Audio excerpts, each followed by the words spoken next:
सनम को सगुन जोहार मानवा जुड़सी यूट्यूब चैनल रे आपे सनम को सगुन अतंग दाराम तबे गति को दिलाबन तेही अब बन गालमरा नवा वीडियो रे अबोरेन दिसम गुरु शिबू सोरेन जहां दो बारपे दिन हुयुक कना उनिये बंगा तलायन आदो उनिया क्रियाक्रम जहां दो भांडान से भोज को मेताक कान ओना दो तिसो हुयुआ और नितो हेमंत सोरेन मुख्यमंत्री से कल्पना मुर्मू सोरेन नुकु को उकारे हिना कोआ नवा को बखरा तेगे अब बन गालमरा आदो देलाबन बिना बिलम कते नवा वीडियो बन स्टार्ट लगी तबे गते को दिसम गुरु शिबू सोरेन जहां दो झारखंड मुक्ति मोर्चा रेन संस्थापक और नवा अलग झारखंड बनाव के ओनारेन गुरु अयुरी ओनाते उनी दो गुरु को मेताया सरीगी आदिवासी को जहां पहचान नितो होई कना से संताल को पहचान होई कना दुनिया रे से दिसम रे से भारत रे तबे दो एकेन शिबू सोरेन बदौलत तेगे चेदा से उनीगी नवा आंदोलन से लड़ाई एहब केदा संसद भवन रे आज इसकार मिटन आदिवासी नेता रोड रोडते उनी पूरे पहचान बनाव केदा आर उनी दो 81 साल उम्र होयन तया आर उनी दो बंगा तलायना नवा धुड़ी धरती रे हसा हड़मा दो मेसायन तया आर उनिया जहां आत्मा तहलना जहां जीवन तहलना उना दो ओटांगन तया आदो नितो उनिया क्रियाक्रम से उनिया समहा भोज को बांग होई कना आदो उनागे तीसो को भोजया उना बखरा तेगे थोड़ा बन गालमरा नवा वीडियो रे आदो उनिया तीसरा दिन होई चुका कना तीसरा दिन रे अबो मिटन वीडियो क्लिप दो बांग कना मिटन स्क्रीनशॉट जहां दो हेमंत सोरेन से उनको घरन परिवार रेन जत्तो होड़ मेसा कते संथाली अरिचली से मेनक्याम विधि विधान ते चिलका को समहा को चिलका को भोज को पूरी उना विधि तेगी को कमियत कना उनको घरन रे बन ᱧᱮᱞ किया नितो को जरवाव कना और जरवा कते ओंडे चिल को चिकाया उना को कमी कना और नितो दो जहां शिबू सोरेना भोज कान उना दो माने 12 दिन रेगे हुयुक तया 14-15 तारीख हुआ और उन हबी तो हेमंत सोरेन आया आतो जहां आय बाबा जन्म उड़ा तहे कान नेमरा रामगढ़ रिया नेमरा आतो रेगे उनी दो मेनाया आरे ताहे तोड़ा जब तक आय बाबा कमी बांग हुयुक कना भोज से सहा बांग हुयुक और धबी दो उनको अंडे के को ताहे हताड़ आदो सरीगी मिटन नेल ᱧᱟᱢᱚᱜ से नाम से ᱧᱩᱛᱩᱢᱟन होड़े ताहे कना शिबू सोरेन दो और नितो आबो हको बड़ाई का बना शिबू सोरेन होते तेगे दुनिया रे जे संथाल से आदिवासी हो मिटन जेत कना को और उनको रहो पावर मेना गया उनको रहो नियम कानून सनाम मेना तकोआ अकोआ अरिचली हो मेना तकोआ आदो नितो ओनाते संथाल समाज रिया जहां अरिचली कना होड़ हपना जहां अरिचली कना ओना रिया नियम तेगे को समाये लगी से उनिया बंगा तलायन खा उनिया क्रियाक्रम उनिया अंतिम संस्कार चीज को रिया कमी तहलेना सनाम कमी होड़ हपना अरिचली लकागे होई दी कना और नोआते तेहिं को बड़ाई केदा गोटा दिसम रेन तिना दिकु नेता को मेना को तिना मंत्री तंत्री को मेना को सनाम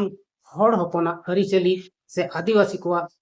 माने गजो समय रे चिलका अरिचली चिलका नियम कानून मेना तकोआ चिलका तको उनको को जेरेट को से को तोपा को आदो गति को अब बन बड़ाई गया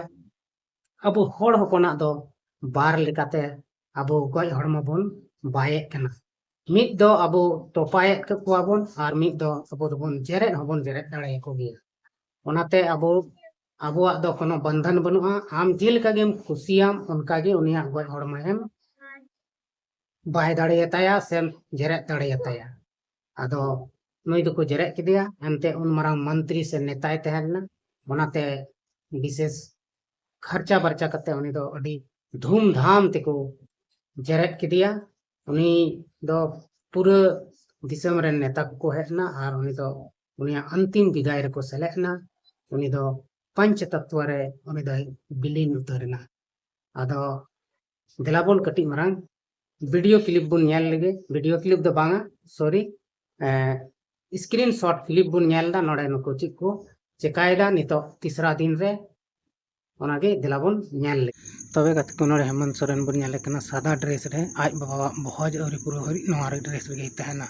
नोडे दो बुन नेल कना ओड़ा रे जहां नियम कना धर्म कना ओना को पुरोवेत कना नोडे कल्पना सोरेन हो बुन नेल कना नुई ओना नियम में पुरोवेत कना ओना नियम पुरो कते गे अदो हेमंत सोरेन दो बाहरे से पूजा पाठ लगे उडुक कना और नोडे बुन नेल कना